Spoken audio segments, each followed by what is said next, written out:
Welcome back, everyone. I'm Zell, and today we're going to talk tradition knives. If I can get everything turned on here, I set myself a little bit too short a time there to get online.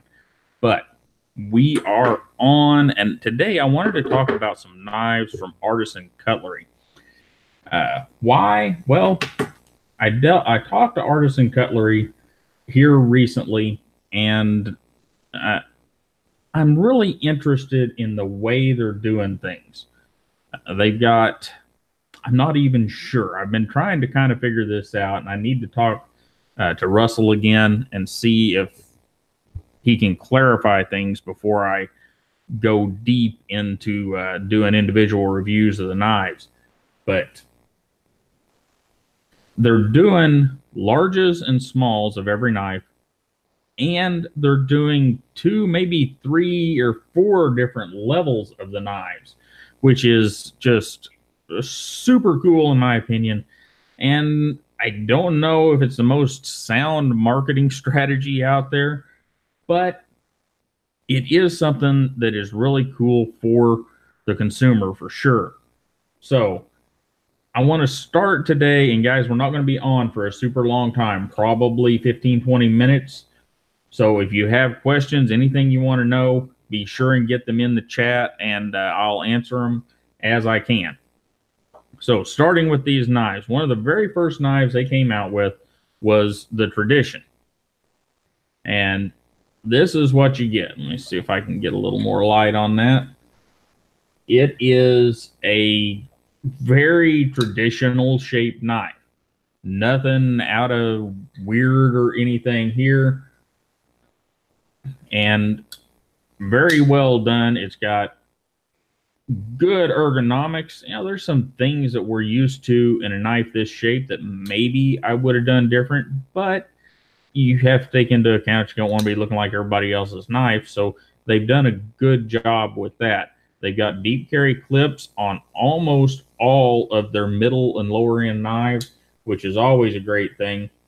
And let me run the pop out chat again here, guys, because it is looking a little weird.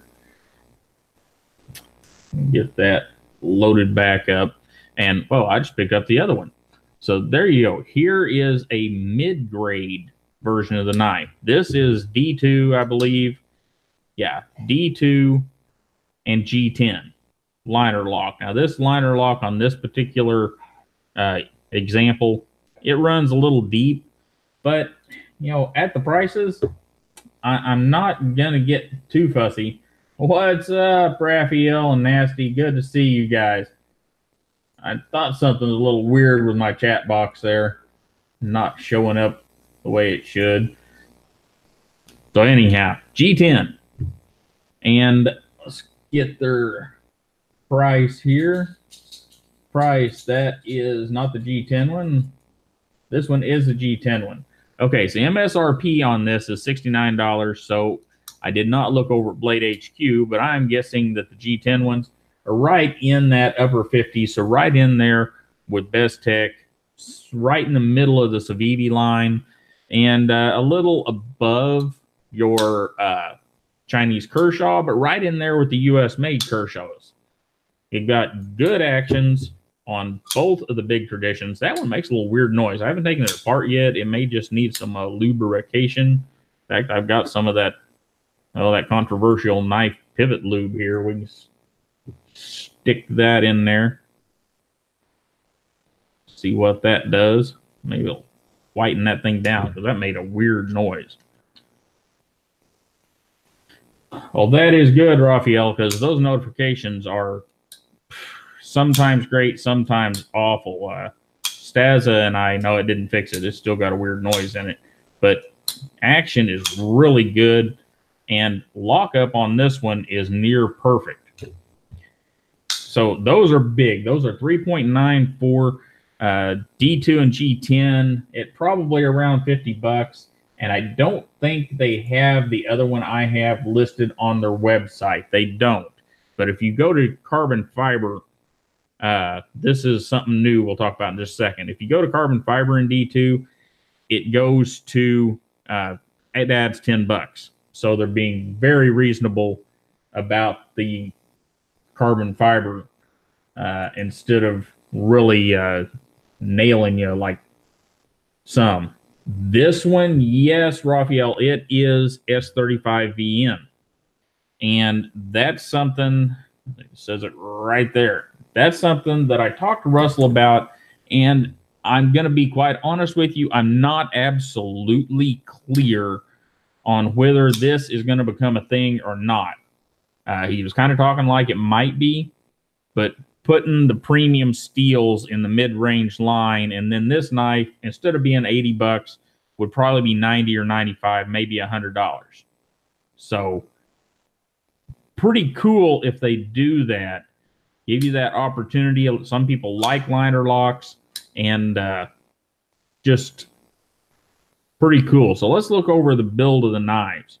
There was a lot of question whenever Artisan, yeah, Raphael, Traditions is what I believe they call this one, Nasty.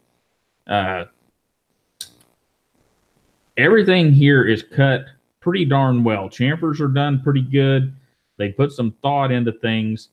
I'm not so far a huge fan of the screws that they're using, and I'm not talking about the pivot screw. These are T6, the smaller screws. Hey, Rance, how you doing? And Raphael, I kind of like liner locks. I should have put one up here, but we got one that's kind of like that. I have a mass drop gent. I like liner locks in these G10 over a frame lock type thing, which is kind of what Artisan's doing here, kind of, sort of.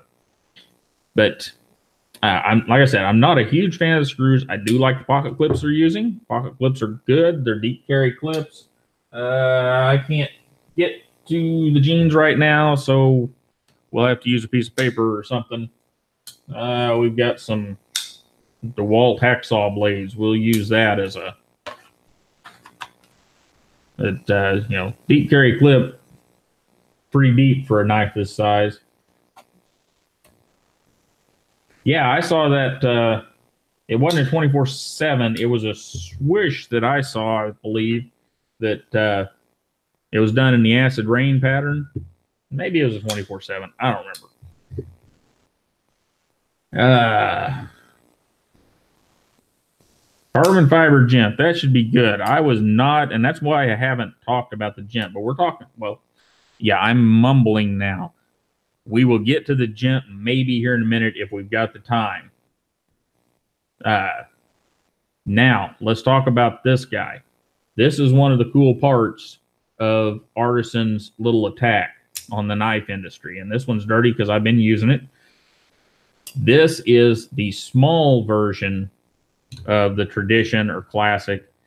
And the cool thing here is this one's 3.2.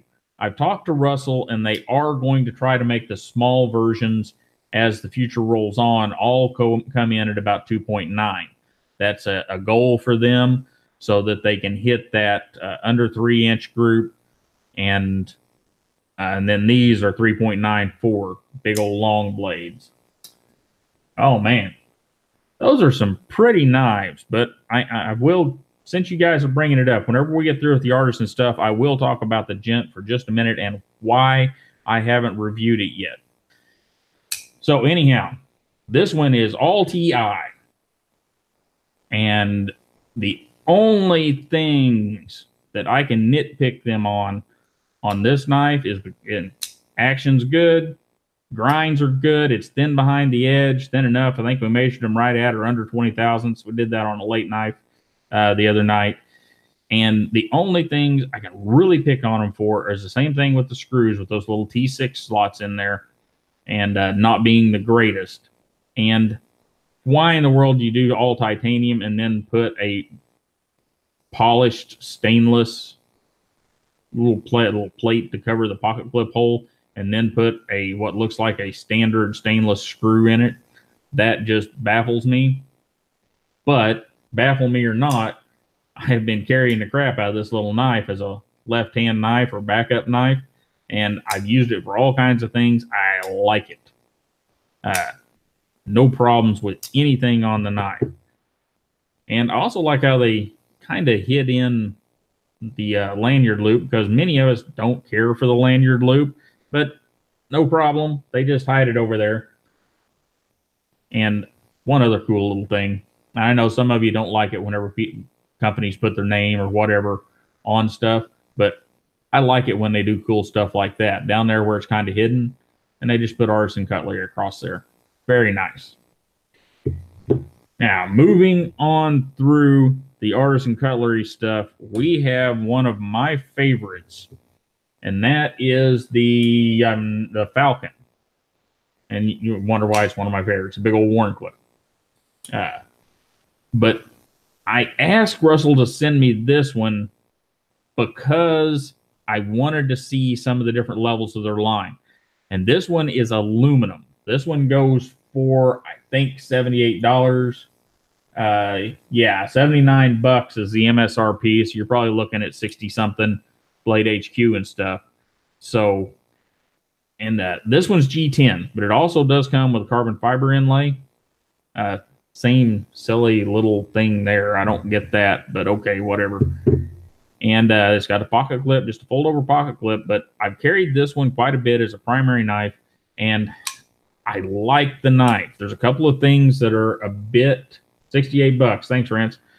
A bit irritating about it, but they've done such a good job with the rest of the knife, it almost makes me not want to talk about it, but it is a design issue, so since that's kind of the stuff I do, I guess we'll talk about it. Where they goofed on this knife, and it's the only place that I can see that they truly goofed, is the location of the flipper tab. And we can see here, we've got the center of the pivot right there. Look where the flipper tab's at. Okay, so that takes away torque you could have to open that blade. And doesn't mean that it doesn't open. It flips just fine. It's just noticeably slower than, say, the little tradition that just rockets. And the reason I hesitate to fuss about that is because here's the thing. Let's think of it. You can't just move that flipper tab. Because if we move this flipper tab back, it's not hard to do. You just, on the back side of the blade, you leave a little more steel, right? No problem. But then we get into this area, and we mess with the ergonomics on the other side of the knife. So it's a big ball, rolling down the hill ball of ick that you got to design out for from the very beginning, and make sure that you've got things done to where they're going to work right now. So having said all that, like I said, this knife flips out fine. It just feels a little slow compared to the other ones, which that's one of those nitpicky things. It's just, and it's also a growing pains thing. It's something where this knife company, as they design their own knives, will learn all those things. Many of these new companies are not. That's unfortunate, Rance. I'm sorry about that, man. May need to take it apart and clean it out, because this one, you would have to work to make it fail. It's, I mean, okay, so there I did it. But I had to really concentrate to make it fail.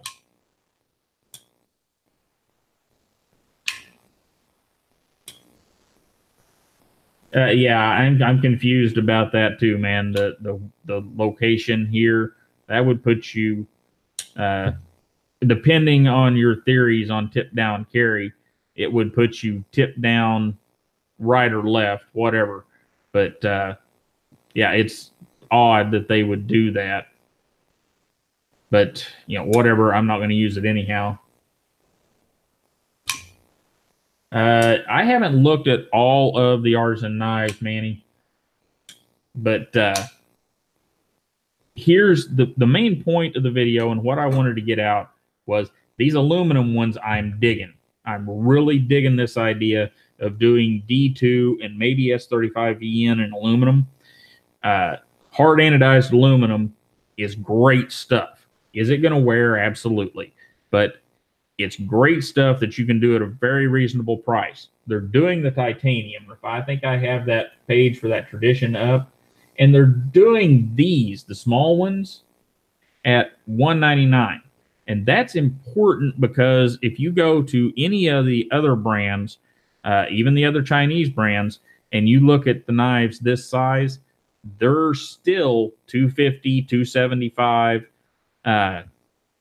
And I'm talking about knives designed by the companies. I'm not talking about collaborations. You would expect a collaboration to be higher, but so they're giving you a bit of a price break compared to some of the other companies on these. Now, on the full size knives are not.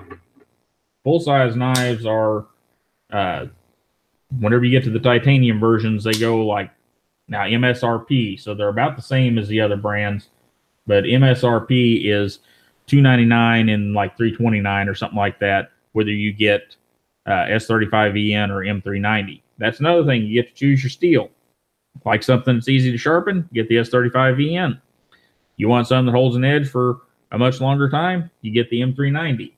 So they're giving you a lot of choices and a lot of option, and I'm really kind of excited about seeing what they do in that mid-level with the knives. I've talked to Russell quite a bit, and whenever they do things with designers, they do things with intent, not just to bring you a $300 titanium knife.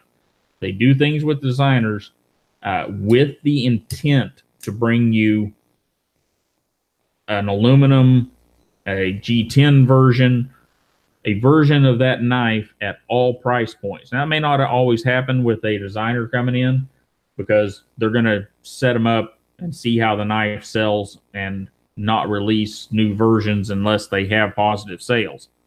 But anyhow, guys, that's what I wanted to talk about with Artisan Knives, Artisan Cutlery. We're going to do more. I'm going to do some more individualistic reviews on these knives and, actually canned reviews. I may do that later tonight. And we're also going to try to get their U.S. rep on a late knife with Staza and I, so we'll be able to talk to them directly and find out more about their philosophy with all these different levels of knives. Now, you guys ask about the gent, so I am going to talk about the gent for just a second, a bit off topic for this video, but that's why they're live, so we can figure this out together. And that's why I haven't had so many canned videos, because, guys, I love doing this. I love being able to see what you guys have to say in the comments, and it's just so much more fun than doing the canned videos. And so the gent. So here's the deal with the gent. I got a gent. I probably had mine maybe a little before some of you did on the first run. And I thought, this would be great. That is a cool little knife. I love the little, looks like a regular pin pocket clip that you can stick in a shirt pocket or an inside jacket pocket. And I thought, but man, that is boring. Just your plain old stonewash. So I went to take the gent apart. Well, these screws were no problem.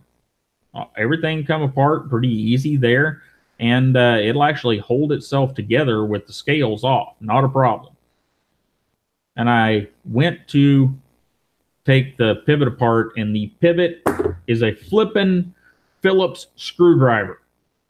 It's a Phillips head. And it's not a big deal. It did strip on me. I could have done things. There's lots of things I could have done to get the screw out, but I was just so mad that somebody allowed a Phillips screw to end up in a knife in a critical area. And yeah, I know some others do it. Hinderer does it on their damn pocket clips, and they shouldn't do it there either. But it made me so mad that I put the knife up, and I just really haven't messed with it since. I know it's a great knife, but that one little issue just put me under. It was like, who thought this up? Even if they put a straight, standard flat blade screwdriver thing in there, at least it would have come undone and wouldn't have stripped. Now, if I decide to do anything with the knife, I'm going to have to go in there with the Dremel. I'm going to have to, you guys know the deal. It's going to be a pain in the butt, and it's just going to make me upset the entire way. However, since we're doing more of these live videos and I've got a little bit more time to get together some canned videos, maybe we'll take it apart and I'll take my frustrations out with the Dremel and we'll do some anodizing on it. I don't know. What do you think? I think that could be fun, and if I don't get overactive with the Dremel and messed the whole thing up. But anyhow, guys, well, I wish mine had worked, Raphael, but man, I even knowing it was a Phillips screwdriver, a Phillips screw, I went and it's not like I don't have all the sizes for Phillips screws. I've got, these are just your 3 standard sizes, and I've got a little box over there that has all the sizes, all the freaking sizes for Phillips screws. And I worked and worked until I got the right one that fit it right before I ever put any pressure on it. And I even put the thing in the vise to do this so that I could have both hands free, and it still stripped on me. Bad luck, I guess, cheap screw, I don't know. But anyhow, that was my experience with the mass drop gent. And then the other problem is I still do not know what the actual warranty is on a mass drop gent. Yeah, it's the torque side on all the new Artisan knives. All of the new knives have a Torx on the non, just like a Wee knife or just like a lot of the different brands. The side that doesn't have the logo on it is Torx. Oh, that is cool, Raphael. I'd like to see some of these guys. But guys, I do have to run out of here. I've got to run over in town and run by the mail place and get some food. I'm kind of hungry. But I really appreciate you guys hanging out with me and showing up for these pop-up reviews where I just give you 10 minutes or no warning at all. It's so awesome to get to talk to you guys. And you guys have a wonderful day. Please like, share, and subscribe so that we can continue doing this. And click that little bell because a lot of the video from here forward is going to be live, because I'm having way more fun with the live video than I ever had with the canned video, because I can see what you guys have got to say and we can have a big conversation about it. And I will see you guys next time.